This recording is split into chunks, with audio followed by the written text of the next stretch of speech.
नमस्कार दोस्तों, आज की इस वीडियो में मैं डिस्कस करने वाला हूं, अगर हम अपने कोई कैपिटल गुड्स, कोई मशीनरी आइटम, पुराना कैपिटल गुड्स सेल करते हैं। हमने परचेज किया, कुछ टाइम यूज किया, उसके बाद उसको हम सेल करते हैं। यहाँ पर कुछ लोग गलती करते हैं। क्या? कुछ लोगों का तो कहना है कि हम पुराना अपना मशीनरी बेचेंगे तो उस पर जीएसटी नहीं लगेगा। बिल्कुल गलत बात है।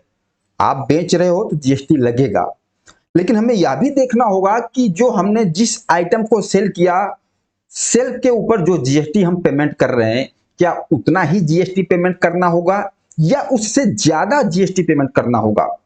कैसे कैलकुलेशन करेंगे, इसका फार्मूला क्या है, पूरा हम एक प्रैक्टिकल केस समझते हैं, प्रैक्टिकल एग्जाम्पल के साथ समझते हैं। आइए, मान लीजिए मैं अपना कोई एक मशीन है जो कैपिटल गुड्स है, जो मेरे फिक्स असेट्स में है, बैलेंस शीट में, मैं उस मशीन को 7 लाख में बेच दिया और इसके ऊपर 18% जीएसटी 1,26,000। ओके, अब मैंने जिसको बेचा उसके नाम टैक्स इनवॉइस बना दिया, उससे मैं अमाउंट ले रहा हूं 8,26,000 और 1,26,000 में टैक्स पेमेंट करूंगा इस मशीन के सेल के ऊपर। अब मैं 1,26,000 जीएसटी डिपार्टमेंट को टैक्स दे रहा हूं। अब जीएसटी डिपार्टमेंट मुझसे बोलते हैं, जो 1,26,000 आप टैक्स दे रहे हो, किसका? आपने मशीन सेल किया, कैपिटल गुड्स सेल किया। मैंने बोला जी हाँ, मैंने सेल किया। फिर डिपार्टमेंट मुझसे कहते हैं कि जो मशीन आपने सेल किया है, जब उस मशीन को आपने परचेज किया था तो क्या आपने उस पर आईटीसी क्लेम किया था? मैंने बोला जी हाँ, बिल्कुल आईटीसी क्लेम किया था। फिर डिपार्टमेंट कहता है, क्या आपने उस मशीन को पूरा 5 साल यूज किया है या आप 5 साल से पहले ही सेल कर रहे हो? फिर मैं बोला, अब तो मुझे परचेज देखनी पड़ेगी कि मैंने कब परचेज किया था, कितना यूज किया हूं। अब हम इसका देखते हैं परचेज। और परचेज देखने के लिए हमने देखा कि 5 अप्रैल 2024 को मैंने परचेज किया था और यह मशीन कितने की थी? 11 लाख की, और इस पर हमने 1,98,000 जीएसटी दिया था, जो मेरी आईटीसी थी। मैंने 1,98,000 आईटीसी क्लेम किया था। अब इस मशीन को सेल कर रहा हूं। फिर डिपार्टमेंट बोलता है, इसके लिए है जीएसटी सेक्शन 18 सब सेक्शन 6। क्या बोलता है? अगर वह capital goods, plant and machinery आप सेल करते हो जिसके परचेज पर आपने आईटीसी क्लेम कर लिया था, तो उसका ट्रीटमेंट कैसे होगा? तो आइए, अब क्या ट्रीटमेंट होगा। अब 5 अप्रैल 2024 का परचेज है और हमें इसको 5 साल यूज करना है, लेकिन मैंने कब बेच दिया इसको? 16 अगस्त 2025 को बेच दिया। मतलब पूरा 5 साल हमने इसको यूज नहीं किया है। तो डिपार्टमेंट कहता है कि आपको आईटीसी रिवर्स करना पड़ेगा। आपको यह देखना पड़ेगा कि आपने जितना टाइम मशीन को यूज किया है उतना आईटीसी छोड़ करके बैलेंस आईटीसी आपको रिवर्स करना है। तो किस बेस पर रिवर्स करना है, इसके लिए आपको फार्मूला लगाना पड़ेगा। क्या? इसमें बताया गया कि जितना आपने यूज किया है, जो टोटल आईटीसी आपने क्लेम किया था, जैसे परचेज पर 1,98,000 आईटीसी क्लेम किया था मशीन को, तो इस आईटीसी में से कम करना है, माइनस करना है 5% पर क्वार्टर और पार्ट देयर ऑफ। जैसे एग्जांपल से, अब हमें यह देखना पड़ेगा कि मैंने कितना टाइम इस मशीन को यूज करना है, कितना टाइम मैंने मशीन को यूज किया, मतलब कितना क्वार्टर ही यूज किया है। तो यहाँ क्वार्टर के हिसाब किताब चलेगा। जैसे हमने 5 अप्रैल 2024 को परचेज किया था, तो फाइनेंशियल ईयर 24-25 पूरा 1 साल हो गया, तो 1 साल में कितना? 4 क्वार्टर हो गया। ठीक है, अब हमने 16 अगस्त 2025 को बेचा, मतलब फाइनेंशियल ईयर हमारा 25-26 चालू हो गया। तो 25-26 में अप्रैल मई जून 1 क्वार्टर निकल गया, तो 4 क्वार्टर प्लस 1 क्वार्टर 5 क्वार्टर हो गया। अब दूसरा क्वार्टर चालू हो गया जुलाई अगस्त सितंबर। हमने अगस्त को ही बेचा, लेकिन दूसरा क्वार्टर पूरा माना जाएगा। तो पिछले साल का 4 क्वार्टर और इस जो बेचा हूं 16 अगस्त को करंट में 2 क्वार्टर, मतलब 6 क्वार्टर। 6 क्वार्टर हमने इस मशीन को यूज किया है। तो 18/6 कहता है कि आप पर क्वार्टर 5% माइनस कर दोगे अपने आईटीसी में से, जो आईटीसी पूरा क्लेम किया था।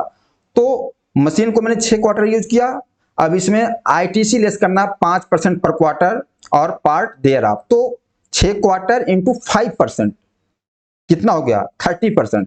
6 क्वार्टर इंटू 5% 30%।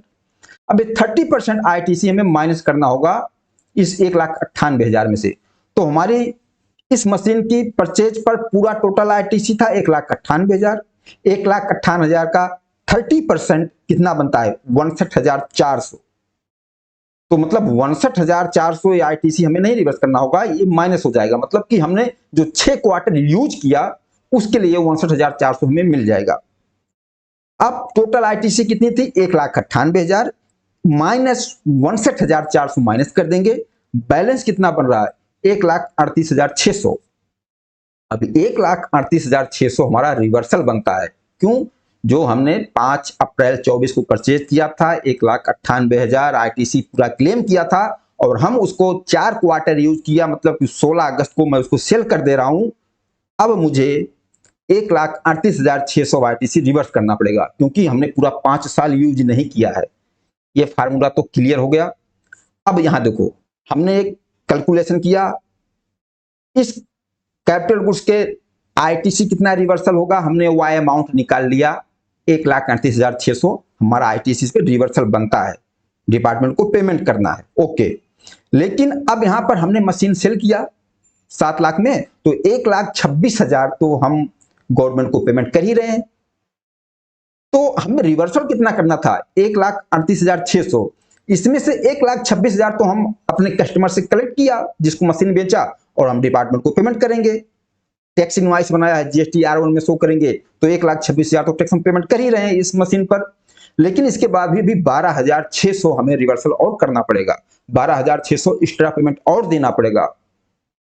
अब यहां पर एक टेक्निकल सवाल आ जाता है कि मान लीजिए 8,26,000 का टैक्स इनवॉइस बनाया, इसको जीएसटी R1 में दिखाया और 1,26,000 की लायबिलिटी हमारे जीएसटी R3B में आ गई, हम इस पे पेमेंट कर देंगे। लेकिन जो 12,600 है इसको कैसे पेमेंट करेंगे भाई?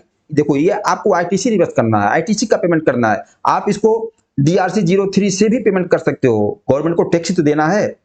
12,600 आपको आईटीसी रिवर्स करना है, DRC 03 से पेमेंट कर दो आप। अगर आपके पास इलेक्ट्रॉनिक क्रेडिट लेजर में बैलेंस है तो क्रेडिट लेजर से एडजस्ट कर दो 12,600।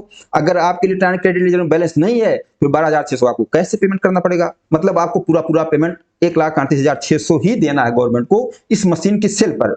1,26,000 आपने बेचा, टैक्स इनवॉइस के हिसाब से दे दिया और 12,600 आपको एक्स्ट्रा देना होगा।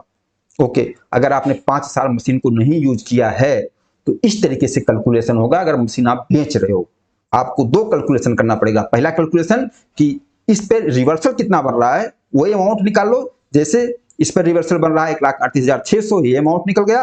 आपने बेचा कितने में, कितना टैक्स पेमेंट कर रहे हो, वो अमाउंट कर लो सामने 1,26,000। इसमें से जो ज्यादा होगा वही पेमेंट करना होगा। जैसे 1,26,000 हमने सेल किया, रिवर्सल बनता है 1,38,600, तो ज्यादा 1,38,600 है, तो 1,38,600 हमें रिवर्सल करना होगा। ओके, ये फार्मूला समझ में आ गया। लेकिन अगर इसका हम दूसरा केस ले लेते हैं, मान लीजिए यही मशीन हमने बेचा 8 लाख में और 8 लाख पे 18% जीएसटी लगा दिया, 1,44,000 का, 1,44,000 हम जीएसटी पेमेंट कर रहे हैं। और यही फार्मूला हमने चेक किया कि हमारा रिवर्सल कितना बनता है, तो रिवर्सल देखा 1,38,600 बन रहा है। लेकिन हमने जो मशीन बेचा उस पर कलेक्ट किया टैक्स और गवर्नमेंट को पेमेंट कर रहा हूँ 1,44,000, तो फिर हमें यही 1,44,000 ही पेमेंट करना, क्योंकि ये ज्यादा है। अब गवर्नमेंट को हमें 1,44,000 ही पेमेंट करना है, 1,38,600 का कोई मतलब नहीं है, जो ज्यादा है वही पेमेंट कर देना है। क्लियर? क्योंकि हमने ज्यादा अमाउंट बेचा, ज्यादा जीएसटी कलेक्ट किया। गवर्नमेंट को तो 1,38,600 ही रिवर्सल बनता था, हम तो उसको 1,44,000 दे रहे हैं, कोई दिक्कत नहीं। ये अमाउंट लेकिन कम नहीं दे सकते, रिवर्सल से कम नहीं दे सकते। ओके, इस तरीके से कैलकुलेशन होगा अगर आप कोई कैपिटल गुड्स या फिक्स एसेट बेचते हो। अगला, इसमें कुछ ऐसी चीजें हैं जिस पर आप जितने वैल्यू पे सेल कर रहे हो उतने पे जीएसटी पेमेंट कर देना है। Refractory bricks, moulds, dies, jigs, fixtures, अगर इन सब चीजों का सप्लाई आप एज ए स्क्रैप करते हो तो इसका जो टैक्सेबल वैल्यू होगी उस पर जो जीएसटी बनेगा उतना ही आपको पेमेंट कर देना है। इसके लिए आपको इस तरीके से रिवर्सल वाला हिसाब किताब नहीं देखना कि आपने 5 साल यूज किया कि नहीं यूज किया, इस चीज के लिए इस पे नहीं देखना है। जितने में आपने सेल किया उस पर जो जीएसटी पेमेंट कर दिया, बात खत्म। अब इस चीज को आप अपने प्रैक्टिकल वे में, टैली में या जो भी आप अकाउंटिंग सॉफ्टवेयर यूज करते हो उसमें किस तरीके से इसका ट्रीटमेंट करोगे, मैंने उस पर पहले ही डिटेल में वीडियो बना दिया हुआ, पूरा प्रैक्टिकल की टैली में इसका हम किस तरीके से ट्रीटमेंट करेंगे, तो आप उस वीडियो को देख सकते हो। उस वीडियो का लिंक डिस्क्रिप्शन बॉक्स में दिया हुआ है। इस वीडियो के बारे में बताना, या वीडियो आप लोगों को कैसा लगा। नमस्कार, धन्यवाद।